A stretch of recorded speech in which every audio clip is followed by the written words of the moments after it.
Hello students, एक बार फिर से स्वागत है आपका हमारे इस नई वीडियो में। आज की इस वीडियो में पढ़ने जा रहे हैं प्रश्नावली 3.3 है।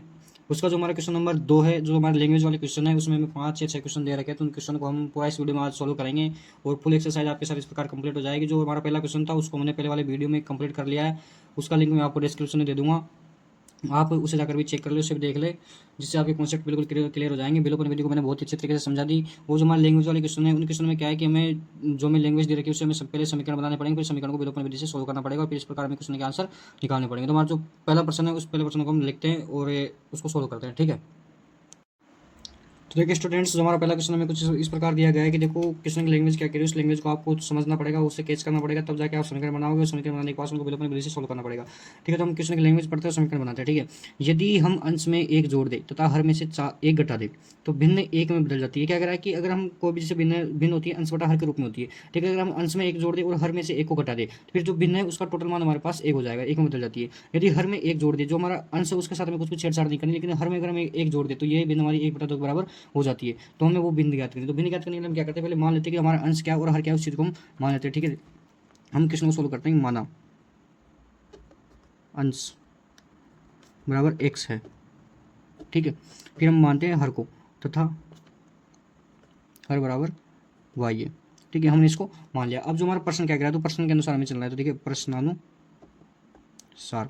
अब प्रश्न हमारा कह रहा है पहले शर्त के अनुसार कि x और ये हमारी भिन्न है, इसमें से हम क्या है कि अंश में एक जोड़ दे, अंश में हमने एक जोड़ दिया और हर में से एक घटा दे। ठीक है, हमने हर में से एक घटा दे तो हमारी भिन्न एक के बराबर हो जाती है। ठीक है, इस प्रकार हो जाती है। अब देखो इसको हम सोल्व करते हैं, इसको हम वज्र गुणा कर देते हैं एक बार। ठीक है, तो x+1 इक्वल टू x से इसको गुणा किया तो वैसे वैसे वापस ये संख्या जाएगी। ठीक है, अब हम इसको बिल्कुल मतलब सीधे फॉर्मेट में लाते हैं, मतलब सोल्व करते हैं, और तो ये हमारा बिल्कुल सिंपल फॉर्मेट में आ जाएगा। ठीक है, तो x इधर प्लस का इधर माइनस का हो गया। ठीक है, -1 और प्लस का जाएगा माइनस का 1 हो गया। तो इस प्रकार हमारा जो समीकरण बनेगा वो x - y इक्वल टू -2 बन जाएगा। हमारा समीकरण 1 बन गई। ठीक है, हमारा पहला फॉर्मेट कंप्लीट हो गया। अब जो हमारा दूसरा फॉर्मेट है वो है, देखो कि हमारा जो भिन्न है x/y, उसमें से हमें अंश के साथ कोई भी छेड़छाड़ नहीं करनी। क्वेश्चन में आप देखिए, यदि हर में एक जोड़ दे, हर में हमें एक जोड़ना है। ठीक है, हर में हमने एक जोड़ दिया। ठीक है, हमारी भिन्न हो जाती है 1/2 के बराबर। ठीक है, अब देखो यहाँ से वज्र गुणा करते हैं, 2 को इससे गुणा किया तो हमारे पास 2x हो गया, और y+1 को 1 से गुणा किया तो y+1 वापस ऐसे कैसे आ गया।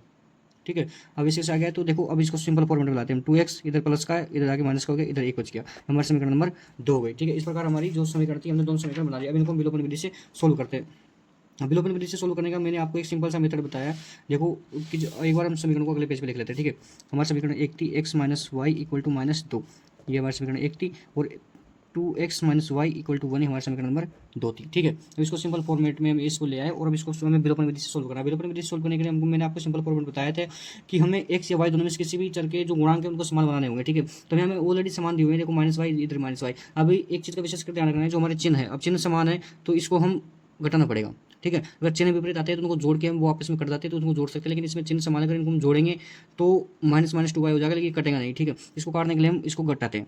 ठीक है, तो हम समीकरण 2 में से समीकरण 1 को घटाते हैं। ठीक है, समीकरण 2 माइनस समीकरण 1 करने पर। ठीक है, समीकरण 2 है हमारे पास 2x - y इक्वल टू 1, हमारे पास समीकरण 1 है x - y इक्वल टू -2। ठीक है, इसको हम घटाएंगे। घटाने में क्या होता है कि नीचे के समीकरण जो हमें दी होती है उसके हमें चिन्ह चेंज करने होते हैं। ठीक है, हमें प्लस कर दिया, इसको माइनस कर लिया, ये माइनस का ये प्लस का हो गया, और ये माइनस का जाके प्लस, ये नीचे चिन्ह चेंज करने पर प्लस का होगा। ठीक है, तो अभी 2x में से एक एक्स गया तो एक एक्स बच गया, इधर प्लस का इधर माइनस का तो कट गए, और प्लस दो, प्लस का 2 और प्लस का 1 3 हो गया। ठीक है, इस प्रकार हमारे पास x का मान आ गया 3। अब x का मान हम कोई सी भी समीकरण में रख के इसका मान हम y का मान निकाल सकते हैं। ठीक है, तो हम समीकरण 2 में x का मान रखते हैं। ठीक है, समीकरण 2 में x का मान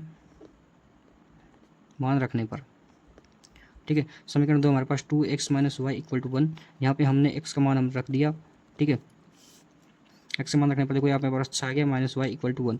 ठीक है, हमें यहाँ से y का मान निकालना है, तो -y equal to 1 - 6, -y equal to -5 और y इक्वल टू 5। इस प्रकार हमारे पास समीकरण का y का मान आ गया। इस प्रकार जो हमारी भिन्न है, भिन्न थी हमारी, अंश तो x हमने माना था और हर को हमने माना था y। ठीक है, हमारे पास x का मान आया 3 और y का मान आया 5। इस प्रकार हमारी जो भिन्न है वो हमें प्राप्त हो गई और ये हमारा फाइनल आंसर होगा। अगर इस प्रोसेस से आपने पूरा क्वेश्चन एग्जाम में सोल्व कर दिया तो आपको इस क्वेश्चन के पूरे नंबर मिल जाए। ठीक है, बढ़ते हमारे नेक्स्ट क्वेश्चन की तरफ। जो मैं नेक्स्ट क्वेश्चन हमारा दिया गया है कुछ इस प्रकार से दिया गया है। जो हमारे क्वेश्चन था आपको याद हो तो हमारे जो हमने प्रश्न 3.2 में पढ़ी थी उसमें जेकब और जेको के पुत्र की आयु वाला जो क्वेश्चन था उसी प्रकार का सेम क्वेश्चन इस प्रकार से वही प्रोसेस से पूरा क्वेश्चन सोल्व होगा। लेकिन फर्क इतना है कि उसमें उस प्रश्नावली में हमने उस क्वेश्चन को प्रतिस्थापन विधि से सोल्व किया था और इस प्रश्नावली में हम इस क्वेश्चन को विलोपन विधि से सोल्व करेंगे। ठीक है, तो हम आगे बढ़ते हैं उस क्वेश्चन की लैंग्वेज को समझते क्या कह रहा है कि 5 वर्ष पूर्व नूरी की आयु सोनू, नूरी और सोनू कोई दो आदमी, ये नूरी तो कोई लड़की और ये लड़का है। ठीक है, 5 वर्ष पूर्व नूरी की आयु सोनू की आयु की 3 गुनी थी। क्या कह रहा है कि 5 वर्ष पूर्व मतलब जो उसकी वर्तमान आयु उससे 5 साल पहले नूरी की आयु, जो नूरी की आयु थी सोनू की आयु से 3 गुना ज़्यादा थी। ठीक है, और अब जो वर्तमान आयु उससे 10 वर्ष बाद में नूरी की आयु सोनू की आयु की 2 गुनी हो जाएगी। ठीक है, जो भी सोनू की आयु रहेगी 10 वर्ष बाद जो सोनू की आयु रहेगी उससे ज़्यादा नूरी की उससे दुगुनी आयु हो जाएगी। ठीक है, तो इस प्रकार हमें नूरी और सोनू की जो उसकी वर्तमान आयु उन दोनों को ज्ञात करना है। ठीक है, क्वेश्चन को सोल्व करते हैं। देखो मानते हैं, ठीक है, माना नूरी की वर्तमान आयु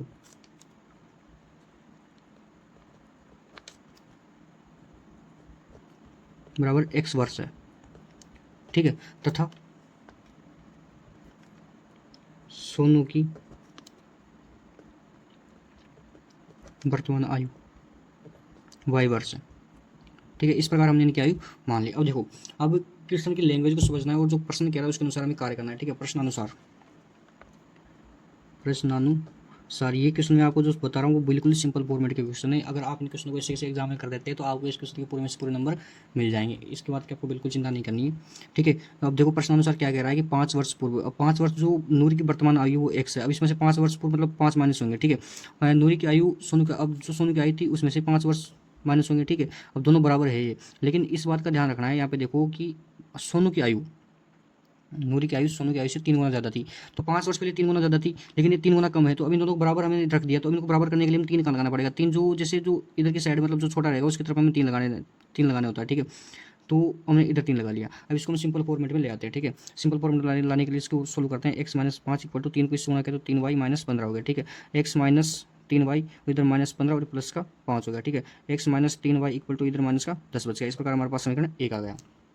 ठीक है, अब जो समीकरण 2 बनाना है, अब समीकरण 2 बनाने के लिए देखो दोबारा प्रश्नानुसार चल रहा है। ठीक है, क्या बोल रहा है कि 10 वर्ष पश्चात जो नूरी की वर्तमान आयु से 10 वर्ष बाद में जो सोनू की 10 वर्ष बाद में जो आयु रहेगी उससे 2 गुनी हो जाएगी। ठीक है, तो 10 वर्ष, अब नूरी की वर्तमान आयु थी हमारे पास x और इसकी थी सोनू की y। ठीक है, अब 10 वर्ष पश्चात मतलब दोनों में 10 ऐड होंगे। ठीक है, 10 ऐड करें, दोनों की आयु बराबर हो गई यहाँ पे, लेकिन अभी भी बराबर नहीं हुई क्योंकि यहाँ पे देखो क्या बोल रहा है कि 10 वर्ष बाद नूरी की आयु, जो नूरी है उसकी आयु सोनू की आयु से 2 गुनी हो जाएगी। अभी तो 2 गुनी इससे है।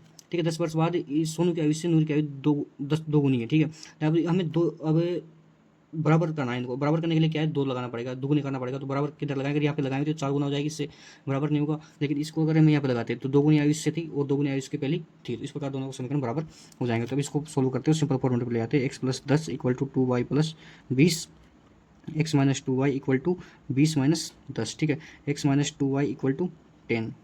ठीक है, इस प्रकार जो ये फॉर्मेट था वो आ गया। ठीक है, इस प्रकार समीकरण नंबर 2 हमारी बन गई। अब देखो विलोपन विधि समीकरण को सोल्व करना। विलोपन विधि समीकरण सोल्व करने के लिए आपको मैंने बताया था कि x या y दोनों में से किसी एक का गुणांक समान हो तो इस प्रकार उस प्रोसेस से हम सोल्व कर सकते हैं। लेकिन यहाँ पे देखो x का गुणांक समान है और चिन्ह भी सेम है, चिन्ह सेम है तो इसको हम घटाना पड़ेगा। ठीक है, हम क्या करते हैं, समीकरण 1 में समीकरण 2 को घटा देते हैं। ठीक है, समीकरण 1 माइनस समीकरण 2 करने पर, ठीक है, समीकरण 1 में से हम समीकरण 2 को घटा देते हैं। ठीक है, समीकरण 1 थी हमारे पास x minus 3y equal to minus 10 और दूसरी थी हमारे पास समीकरण x minus 2y equal to 10। ठीक है, घटाएंगे तो घटाने के बाद देखो प्लस का है माइनस का हो गया, माइनस का है प्लस का हो गया, ये इधर प्लस का है ये माइनस का हो गया। आपको पता है नीचे वाले समीकरण के घटाव में चिन्ह चेंज करने होते हैं, चिन्ह चेंज करने होते हैं। ठीक है, प्लस माइनस कट गया और ये माइनस का ये प्लस का तो माइनस का y बच गया। ठीक है, इधर हो गया माइनस का 20। ठीक है, इस प्रकार y का मान हमारे पास आएगा 20 क्योंकि माइनस माइनस से माइनस कट गया। ठीक है, माइनस से माइनस कट गया। ठीक है, अब y का मान हमारे पास 20 आ गया, तो y का मान को हम किसी भी समीकरण 1 या 2 में रखते हैं और x का मान निकालेंगे। ठीक है, तो हम यहाँ पे y का मान रखते हैं। देखो यहाँ पे आपको सोल्व करके बताता हूँ मैं y का मान। ठीक है, समीकरण 2 में रखते हैं। ठीक है, समीकरण 2 थी हमारे पास x minus 2y equal to 10। ठीक है, x माइनस y का मान हमारे पास 20 आ गया और ये हो गया 10, x minus 40 equal to 10, x equal to 10 plus 40, x equal to 50। ठीक है, इस प्रकार हमने इसको सोल्व कर लिया। इस प्रकार जो हमारे पास नूरी की वर्तमान आयु थी वो तो आ गई हमारे 50 वर्ष और जो सोनू की वर्तमान आयु थी वो आ गई हमारे पास 20 वर्ष। ठीक है, हमने इस प्रकार दोनों की आयु निकाल ली और जो ये इसका फाइनल आंसर हो गया। अगर इस प्रकार आप एग्जाम में इस क्वेश्चन को करना है। ठीक है, जो भी अगर आपको कुछ डाउट हो एक बार वीडियो को आप दोबारा देख सकते हैं। बढ़ते हमारे नेक्स्ट क्वेश्चन की तरफ। तीसरा क्वेश्चन था, वो हमें कुछ इस प्रकार से दिया गया है। तीसरे क्वेश्चन में दे रखा है कि दो अंकों की संख्या का योग 9 है। इस संख्या का 9 गुना संख्या के अंकों को पलटने से बननी संख्या का 2 गुना है, वह संख्या ज्ञात कीजिए। अब हमें दे रखी है दो अंकों की संख्या। दो अंकों की संख्या हमारी कैसी होती है, जैसे 1 10, ये हमारे दो अंकों की संख्या हो गई। ठीक है, तो इस दो अंकों की संख्या हमें इस प्रकार दे रखी है। अब हमें इसमें से मानना पड़ेगा कि इकाई का अंक कौन सा मानना है, दहाई का अंक कौन सा मानना है। तो हम यहाँ पे मान के चले, देखो हमें माना दहाई का अंक, क्योंकि इकाई का अंक तो ये होता है, दहाई का ये होता है। ठीक है, तो माना दहाई का अंक, दहाई का अंक बराबर x। ठीक है, हमने ये मान लिया तथा फिर मानते हैं हम इकाई का अंक। इकाई का हमने अंक मान लिया हमने y। ठीक है, हमने दोनों अंक मान लिया। अब हम प्रश्न की शर्त अनुसार चलते। देखो प्रश्न में क्या लिखा है, प्रश्नानुसार। प्रश्न की पहली शर्त में दे रखा है कि दो अंकों की संख्या का योग 9 है। अंकों की संख्या का योग 9 है। अब देखो हमारे पास अगर इनको बनाएंगे तो हमारे पास संख्या बनेगी इस प्रकार से। ठीक है, अब इन दोनों को जोड़ेंगे, जैसे x + y जोड़ेंगे तो इनका हमारे पास आएगा, वैल्यू आएगी 9 आएगी। ठीक है, तो हमारी पहली शर्त के अनुसार हमें कुछ इस प्रकार दिया कि दोनों अंकों को जोड़ने पर हमारे पास आंसर 9 आता है। ठीक है, तो ये हमारी पहली समीकरण हो गई।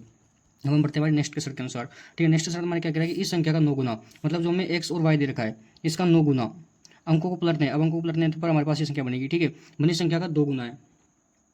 ठीक है, संख्या का 2 गुना है, तो वह संख्या ज्ञात कीजिए। अब हमें दे रखा है, देखो इस संख्या का 9 गुना, ठीक है, इस संख्या का 9 गुना, जो संख्या हमारे पास है उसका 9 गुना हमें क्या दिया है, देखो इस संख्या का 2 गुना और 9 गुना। ठीक है, ठीक है, तो इस संख्या का 9 गुना, देखो जैसे हमारे पास x + xy तो हमारी अंकों की संख्या है। ठीक है, अब ये हमारे पास किस 10x + y, क्योंकि इसमें हमारे पास दो का अंक है, उसको लेकर चलते हैं। ठीक है, तो हमारे पास 10x + y बन जाती है और इसका उल्टा हमारे पास बनेगा 10y + x। ठीक है, ये हमारे पास इसका उल्टा हो गया। ठीक है, तो इसमें तुम समीकरण व्यवस्थित करते हैं। देखो 10x + y। ठीक है, अब इस संख्या का 9 गुना अंकों को पलटने पर बनी संख्या का 2 गुना है। ठीक है, तो ये तो देखो 9 गुना है और ये 2 गुना है, तो इसलिए देखो यहाँ पे 9 तो इधर लगेगा और 2 इधर लगेगा।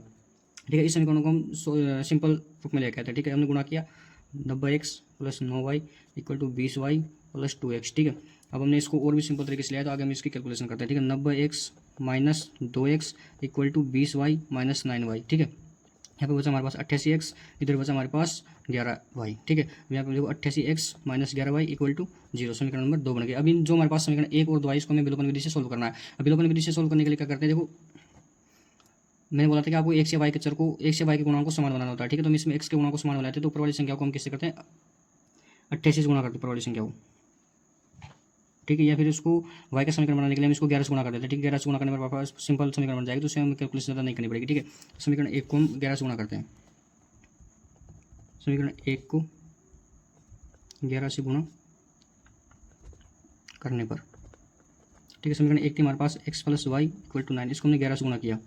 ठीक है, हमने 11 से गुणा कर दिया। 11 से गुणा करने के बाद इसको हम सिंपल वे में व्यवस्थित करते हैं। ठीक है, 11 × 99, हमारे पास समीकरण 3 हो गए। अब इसमें देखो समीकरण 2 और 3 में, देखो समीकरण 2 में हमारे पास y का जो गुणांक है वो -11 और इसमें +11, इनके चिन्ह विपरीत है, इसको हम जोड़ सकते हैं डायरेक्ट। ठीक है, दोनों समीकरणों को हम जोड़ देते हैं समीकरण 2 + 3 करने पर।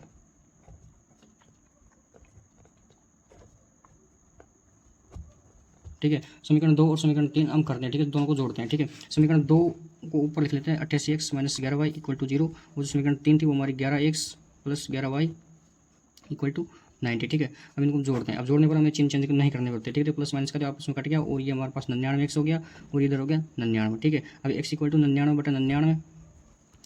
ठीक है, और x का मान हमारे पास यहाँ से 1 आ गया। ठीक है, x का मान हमने निकाल लिया और y का मान निकालने के लिए क्या करते हैं, y का मान को समीकरण 1 में रख देते हैं। ठीक है, तो y का मान नहीं, x का मान, y का मान हमें निकालना है, तो x का मान रखें हम। ठीक है, x का मान समीकरण 1 में रखने पर, ठीक है, समीकरण 1 थी हमारे पास x + y = 9, x का मान हमारे पास 1 आ गया प्लस y = 9, y का मान हमें निकालना है, तो ये इस प्रकार हो गया। ठीक है, हमारे पास x और y के मान निकाले। इस प्रकार हमारी जो समीकरण बनेगी, जो हमारी संख्या थी वो संख्या थी कि हमने दहाई का अंक तो x माना था, मतलब दहाई का अंक जो हमारा x था वो ये था, और इकाई का हमने y को माना था, तो ये इस प्रकार हमारी x और y वाली संख्या बन रही थी। तो हमारे पास x और y 18, मतलब जो हमारे पास जो संख्या थी वो हमारे पास 18 आई है। ठीक है, इस प्रकार हमने इसका फाइनल आंसर निकाले। बढ़ते हमारे नेक्स्ट क्वेश्चन की तरफ।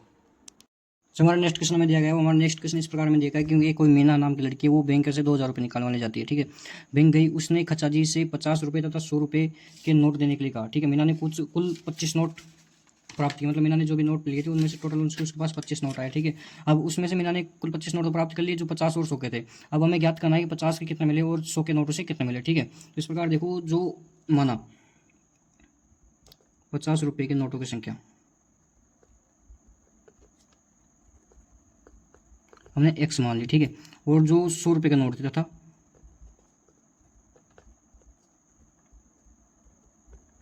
नोट की संख्या हमने y मान ली। ठीक है, अब हम बढ़ते प्रश्नानुसार इसके समीकरण बनाते हैं। ठीक है, प्रश्नानुसार जो प्रश्न की शर्त दी है उसे हम फॉलो करते हैं और इसके समीकरण बनाते हैं। ठीक है, पहली शर्त के अनुसार हमें क्या दिया है कि टोटल नोट, अब हमने 50 के नोटों की संख्या तो x मान ली और जो हमारे 100 के नोट थे उनकी संख्या y मान ली और ये हमें टोटल 25 नोट थे हमारे पास। इस प्रकार हमारा समीकरण 1 बन गई। अब समीकरण 2 बनाने के लिए क्या करा है कि 50 रुपये तथा 100 रुपये के नोट देने के लिए कहा। ठीक है, 50 रुपये का नोट हमने x माना था तो 50 को 1 से गुणा कर दिया और y को हमने 100 के नोट माने तो उसको 100 से गुणा कर दिया। टोटल रुपये हमारे पास 2000 थे। ठीक है, इस प्रकार हमारा समीकरण 2 बन गई। अब हमें इसे सोल्व करना है। अब सोल्व करने के लिए देखो मैंने क्या कहा, विलोपन विधि से सोल्व करने के लिए हमें किसी भी चर x या y दोनों में से किसी के गुणांक को समान बनाना होता है। ठीक है, तो यहाँ पे इसको हम x के चर को समान बना लेते हैं। ठीक है, x के चर को समान बनाने के लिए क्या करना पड़ेगा, हमें x को 50 गुना करना पड़ेगा। ठीक है, तो समीकरण 1 को 50 से गुणा करने पर, ठीक है, समीकरण 1 थी हमारे पास x प्लस वाई बराबर 25। 50 से हमने इसको गुणा किया, x plus y equal to 25 गुणा 50। ठीक है, 50x plus 50y equal to 25 पंजे 125 इधर 0।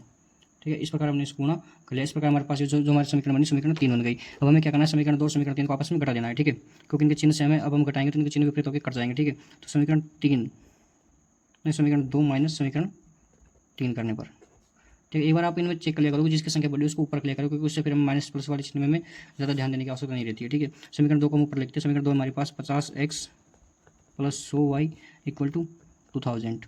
ठीक है, और समीकरण 3 थी हमारी 50x plus 50y equal to 1250। ठीक है, हम घटाने के लिए हमें चिन्ह चेंज करने पड़ते हैं। ये प्लस का माइनस का, प्लस का माइनस का, प्लस का माइनस का, प्लस माइनस कट गए। 100 में से 50 गए तो 50y बच्चे। ठीक है, अब 2000 में से देखो 5, 8 में से 2 गया तो नहीं, 9 में से 2 गया तो 7। इस प्रकार हमारे पास जो बचा है 750 बचा है। 2000 में से 1250 को माइनस करने पर। ठीक है, अब हम यहाँ से y का मान निकाल लेते हैं। y का मान निकालने के लिए देखो 750/50। ठीक है, 0 से 0 कट गया, 5 का भाग 75 में 15 बार गया। ठीक है, तो y का मान हमारे पास आ गया 15।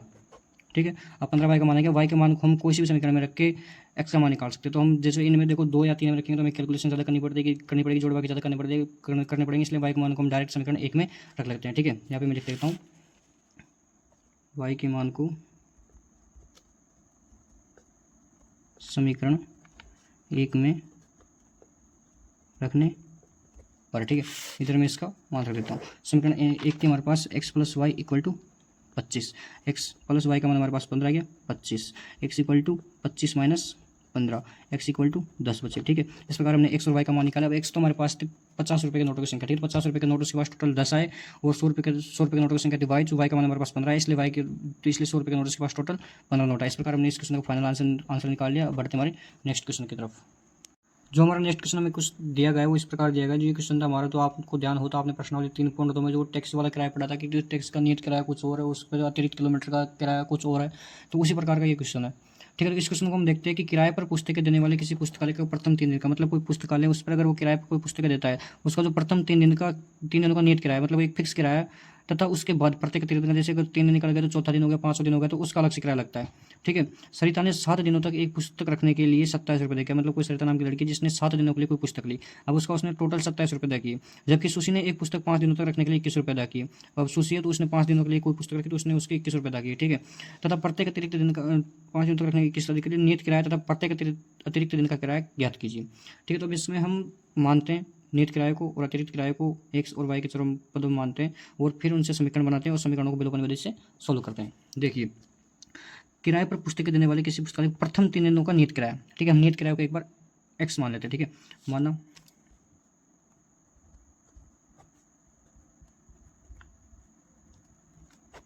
पुस्तकालय का नियत किराया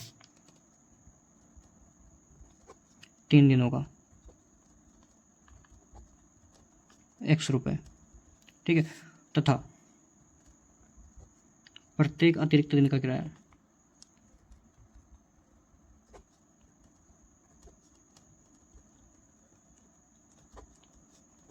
y रुपये। ठीक है, अब हम बढ़ते प्रश्नानुसार, जो इनकी शर्त है उसको हम फॉलो करते हैं और समीकरण बनाते हैं। ठीक है, प्रश्नानुसार क्या कह रहा है कि सरिता ने 7 दिनों तक एक पुस्तकालय से पुस्तक ली।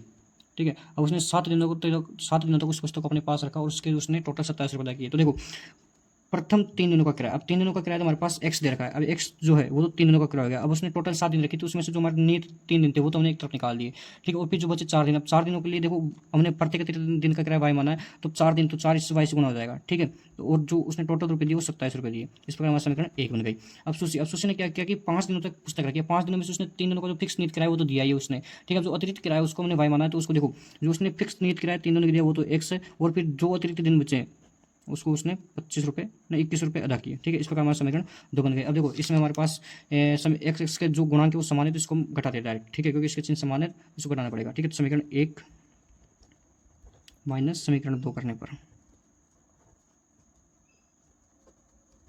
ठीक है। अब समीकरण 1 थी, समीकरण 1 हमें दे रखी है x plus 4y equal to 27 और x plus 2y equal to 21, ठीक है। ये प्लस का माइनस हो गया, प्लस का माइनस हो गया, प्लस का माइनस हो गया, प्लस माइनस कट के 4 में से 2y गए तो हमारे पास 2y बचे, और 27 में से 21 गए तो हमारे पास 6 बचे, ठीक है। प्लस की संख्या बढ़ी तो प्लस के चिन्ह आ जाएगा, ठीक है। y का मान हमने निकाला तो 6/2 इधर हो गया, क्योंकि गुणा में जाके भाग में हो गया, ठीक है। y का मान हमारे पास यहाँ से 3 आ गया, ठीक है। यहाँ से y का मान 3 आ गया। अब देखो y के मान को हम कोई समीकरण में रख के x का मान निकाल लेते हैं, ठीक है। y के मान को हम समीकरण 2 में रख लेते हैं, ठीक है। यहाँ पर मैं लिख देखता हूँ कि y का मान समीकरण 2 में रखने पर, ठीक है, हमने लिख लिया। अब y का मान समीकरण 2 में यहाँ पे रख लेते हैं, ठीक है। समीकरण 2 हमारे पास x plus 2y equal to 21। अब x प्लस 2 का मान हमारे पास नहीं, y का मान हमारे पास 3 आया, 3 हमने यहाँ पे रख दिया y की जगह पे, फिर इसको 2 से गुणा किया तो हमारे पास 6 आ गए 21, ठीक है। अब यहाँ से हमने देखो x equal to 21 minus plus का इधर जाके माइनस हो गया, x इक्वल टू हमारे पास 15 आ गए। तो इस प्रकार हमारे पास जो पुस्तकालय 3 दिनों का नियत किराया था वो तो आ गया हमारे पास 15 रुपये, और जो उसका अतिरिक्त एक दिन का किराया 3 रुपये था, ठीक है, वो y का मान हमारे पास 3 आया। उसका अतिरिक्त एक दिन का जो किराया लगता था वो 3 रुपये लगता था। इस प्रकार हमारी जो प्रश्नावली है वो यहीं पे समाप्त होती है। इस क्वेश्चन में हमारे पास ये दोनों फाइनल आंसर आ गए, ठीक है। ये प्रश्नावली हमारी यही समाप्त होती है। और अब आपको जो अगली प्रश्नावली आपके द्विघात समीकरण वाली है, तो उसमें मैं आपको पहले उसका बेसिक पढ़ाऊंगा कि उसमें द्विघात समीकरण का कैसे ज्ञात किया जाता है, कैसे ज्ञात नहीं किया जाता, और वो पढ़ाने के बाद उसकी जो एक्सरसाइज 4 पॉइंट है उसको पढ़ाएंगे। तो आप बने रहे हमारे चैनल के साथ और अपनी प्रिपरेशन को बहुत अच्छी करते रहे, और ऐसे आपको डेली वीडियो अपलोड होते रहेंगे, और बहुत जल्दी ही आपको इस चैनल पर हिंदी और इंग्लिश के वीडियो भी मिलने वाले हैं, ठीक है। धन्यवाद।